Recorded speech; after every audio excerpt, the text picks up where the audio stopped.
코인 시장 폭락이 시작됐습니다.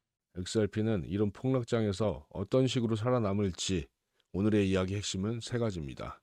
첫 번째, 트럼프 가문과 XRP. 두 번째, 내일 출시되는 XRP ETF.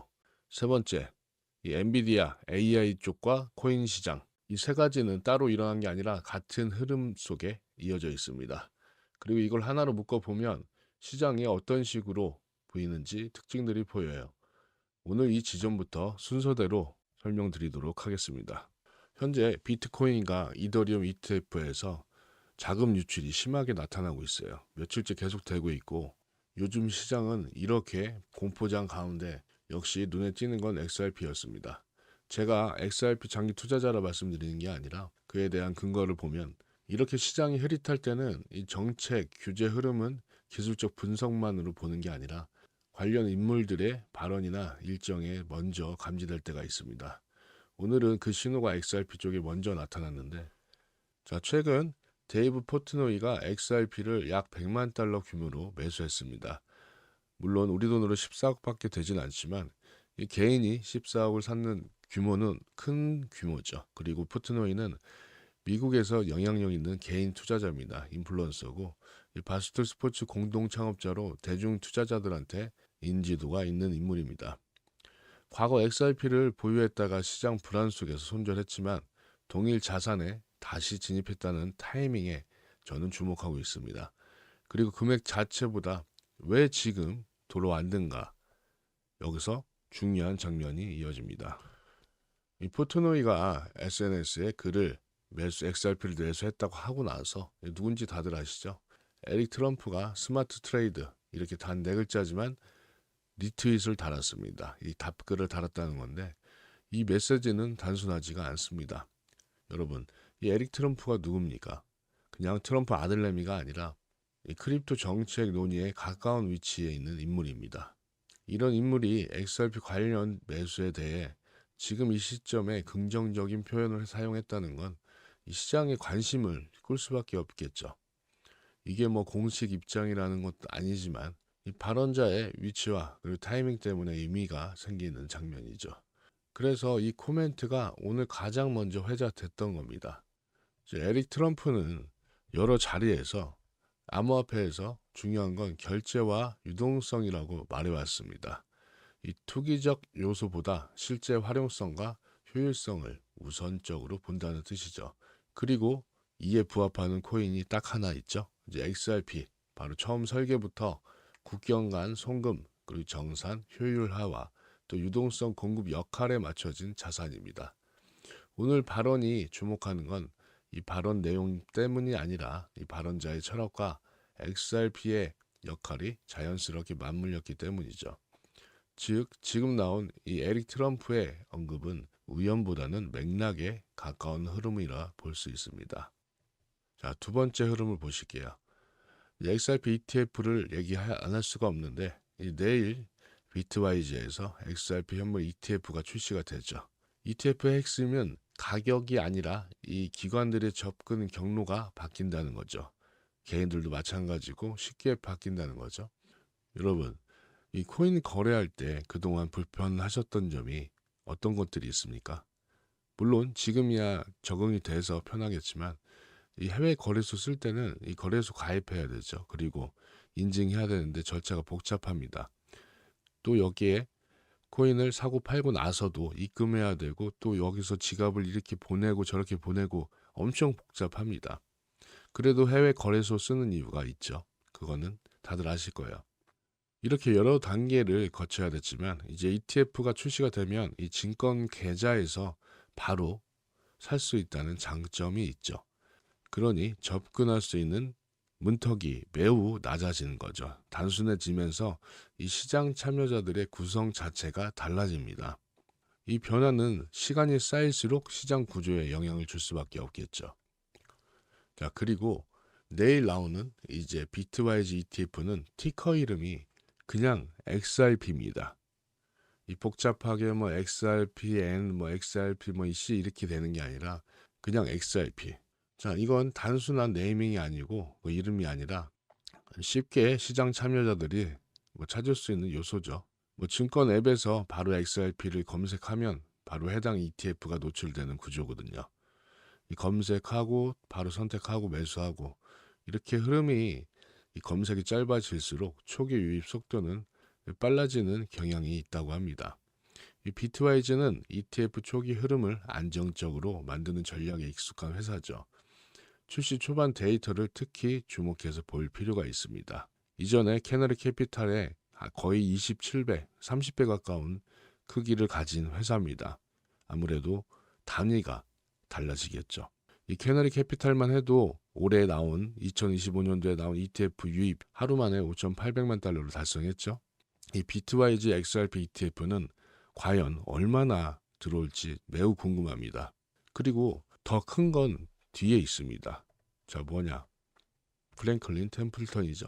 제가 영상에서도 많이 소개해 드렸지만 날짜는 한국 시간으로 25일일 거예요. 한국 시간으로 25일이고 운영 규모가 수조 달러입니다. 이 프랭클린 템플턴의 XRP ETF가 출시되면 이 정도 전통 금융사가 이 ETF에 출시한다는 건 매우 중요한 내용이죠. 해당 자산을 취급 가능한 자산군으로 분류했다는 의미라고 볼 수 있는데 ETF 승인 과정은 매우 까다롭기 때문에 여기까지 왔다는 것만 해도 매우 중요한 신호입니다. 또 여기에 나머지 ETF들도 많이 대기하고 있습니다. 21쉐어스도 바로 출시한다는 얘기가 있네요.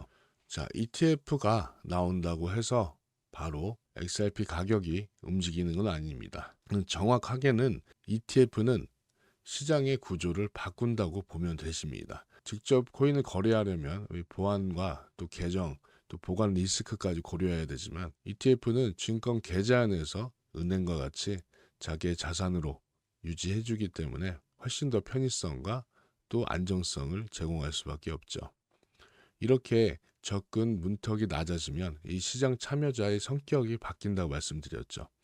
이 참여자들의 구성이 달라지면 유동성, 그 말 그대로 이 거래량이 많아질 수밖에 없죠. 유동성 분포가 변합니다.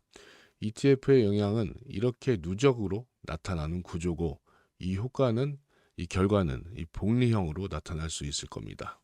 자, 오늘의 핵심 내용 중 세 번째입니다. 자, 엊그제 엔비디아가 실적 발표를 했죠. 실적 발표는 바로 3분기 최대 매출 83조 원, 사상 최대였습니다. 자, 그 발표가 나고 나서 어떻게 됐냐면 자, 이렇게 쭉 올라갔다가 현재는 다시 뱉은 상태입니다. 자, XRP도 똑같았어요. 이 시간이거든요. 이때 발표 나고 나서 비트코인과 함께 쭉 올라갔다가 현재는 곤두박질 치고 있죠. 자, 이것을 말씀드리는 이유는 왜 엔비디아를 왜 얘기하냐? 자, 실적 발표와 거의 타이밍에 동시에 가격이 올라갔다 내려갔다 하고 있습니다. 엔비디아 실적 발표 전에는 이번 분기 실적이 약할 수가 있다는 우려가 많았어요. 관세, 정책 불확실성, 셧다운, 공급 이슈 등 AI 버블론도 있었고 하지만 실제 발표된 실적은 기대보다 견고한 흐름을 보여줬습니다. 어닝콜에서도 더 좋은 결과를 예상했죠. 근데 그 과정에서 이 암호화폐 시장도 같이 반응했습니다. 자, 이렇게 반등의 맥락은 이렇게 설명하는 게 가장 정확한데 자, 지금 기관 자금이 시장을 보는 관점이 조금 변했습니다. 암호화폐를 테크 성장 섹터와 함께 움직이는 자산군으로 묶는 흐름이 강해졌어요. 그래서 이 나스닥이 움직이면 이 암호화폐 시장도 함께 반응하는 커플링 현상이 많이 늘고 있습니다. 이 AI 인프라 확대가 계속되는 건 자금이 완전히 방어적이지 않다는 의미고 이게 위험자산 전반에 영향을 줄 수밖에 없습니다. 이렇게 엔비디아 실적 발표가 시장 분위기를 돌려놓은 건 이런 구조 때문이죠.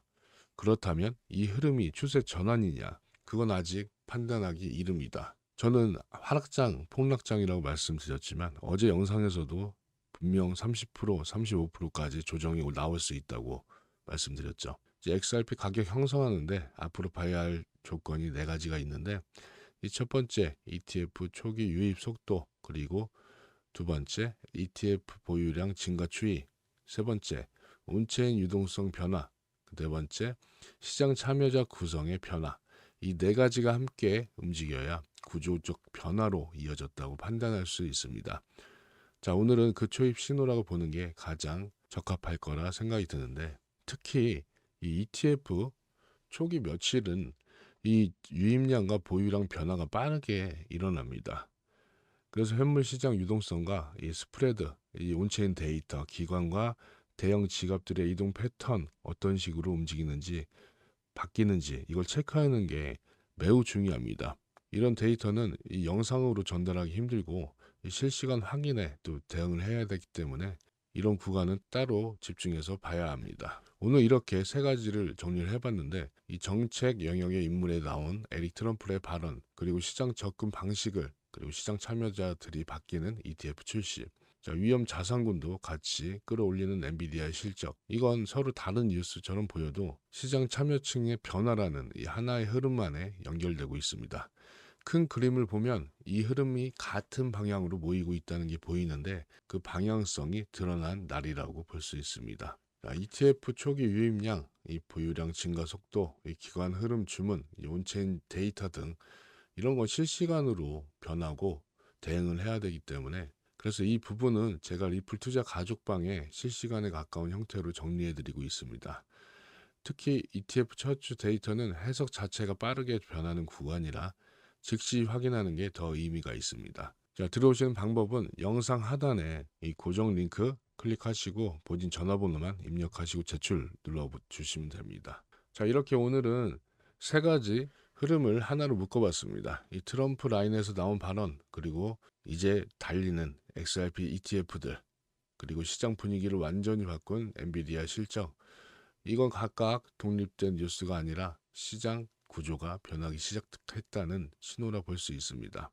하지만 말씀드렸다시피 앞으로 이 폭락장이 온다는, 이 조정이 온다는 관점은 변하지 않습니다. 그럼 매수 시점은 언제냐? 자, 기술적 분석을 한번 해보게 되면 현재 XRP 가격은 2달러 부근에 위치하고 있죠. 많이 암울하죠. 하지만 제가 이렇게 표시해 놓은 이 파란색 지점이 있죠. 이게 정말 중요한 자리입니다. 이 자리가 왜 중요하냐? 자, 2025년 올해 초부터 이어진 이 누적 매물대의 중심축입니다. 그리고 이 일목균형표상 이 스팬 두 자리죠. 하단과 정확히 겹치고 있습니다. 또 여기에 올해 초부터 이어진 하락장 이후 이 되돌림 있던 자리와도 일치하고 있습니다. 즉 단기 공포가 장기 기회를 만드는 이런 위치라고 볼 수 있는데, 여기에 또 RSI를 보게 되면 이 3, 40, 이 30 라인과 이 40 라인에서 오래 머무는 구간에서는 과거 XRP에서도 몇 번 안 나온 자리입니다. 이 특징이 뭐냐? 이 하락 끝 지점, 이 상승 초기에 나타나는 그런 그림이라 볼 수 있습니다. 이 과매도보다는 이 개미 털기와 이 기관 매집이 나타나는 패턴이라 이렇게 볼 수가 있습니다. 그래서 매수 타이밍이 저는 좋다고 보이는데, 이 장기적 관점에서는 이 첫 번째 매수 이때입니다. 현재 가격에서 매수를 추천드리고, 자, 그래서 저 같은 경우는 어떤 식으로 계획하고 있냐면, 현재도 매집하고 있지만, 자, 2달러 이 부근에서 1차 매수가 들어갈 것이며, 그 2차 매수는 1.8달러, 이 스팬 투 자리인 구름대 하단 1.9달러죠. 이때 2차 매수가 들어갈 겁니다. 여기는 극단적인 시장이 공포가 형성된 가운데 이 마지막 세력 털기 구간이라고 저는 판단하고 있습니다. 이 자리가 오면 저는 기회가 아니라 거의 선물이라 생각이 드는데, 하지만 여기서 보일 수 있는 게 한 가지가 있죠. 자, 작년 말부터 이어진 이 자리, 이 갭을 한번 채울 가능성도 있어요. 한번 찍고 올라갈 수 있다는 것이죠. 이럴 때 정말 시장의 공포가 찾아올 것입니다. 캔들을 항상 보면 이런 식으로 갭 자리 있죠. 한 번에 올린 자리들, 여기를 한번 찍고 가는 경향이 있습니다. 만약 여기서 최악의 경우 1달러 부근까지 온다, 이러면 오히려 더 V자 반등으로 크게 더 올라갈 수 있는 가능성이 열립니다. 물론 이 시나리오는 분명 가장 낮은 시나리오입니다. 확률이 가장 낮은데, ETF 출시도 되고 수급도 되고 이제 월가 트렌드 등 고려할 때는 이 구간까지 안 올 가능성이 높아요. XRP는 이런 기술적 분석보다 이 단기 등락은 사실 큰 의미가 없다고 보고, 언제 사야 될지는 이런 기술적 분석이 필요한 겁니다. 이런 건 리플 투자 가죽방에서 제가 상세하게 여기서 간단하게 영상에서 말씀드리자고 하면 이 구름대 하단인 이 장기 지지선 위에서 캔들은 계속 움직일 거라 예상이 되고 또 RSI는 매집권에 이미 들어왔다. 그리고 강한 상승은 이 공포 직후에 올 수 있다. 현재 가격은 이 고점 대비 약 40%, 45% 조정이 나온 상태죠. 충분히 조정이 나온 상태라 보이는데 즉 기술적으로나 이 펜더멘털을 봤을 때도 지금 팔고 나갈 때가 아니라 조용히 담아갈 수 있는 자리라 볼 수 있습니다. 하지만 대부분의 시장 참여자들, 개미들은 털고 나가기 좋은 자리죠. 현재 공포지수는 극단적인 수치죠. 15를 가리키고 있는데 이건 크립토 역사상도 많이 없던 예를 들어서 코로나나 FTX 거래소 망했을 때 이럴 때 보이는 탐욕지수입니다. 여러분 가장 유명한 말이 있죠. 이 공포에 살아. 저는 그렇게 실행할 거고 여러분도 현명한 판단을 하시기 바랍니다. 이런 세부 데이터, 실시간 대응 방법은 리플 투자 가죽방에서 말씀드리겠습니다. 오늘은 여기까지 영상 마무리하고 내일도 수익 가득할 수 있는 영상으로 찾아뵙도록 하겠습니다. 감사합니다.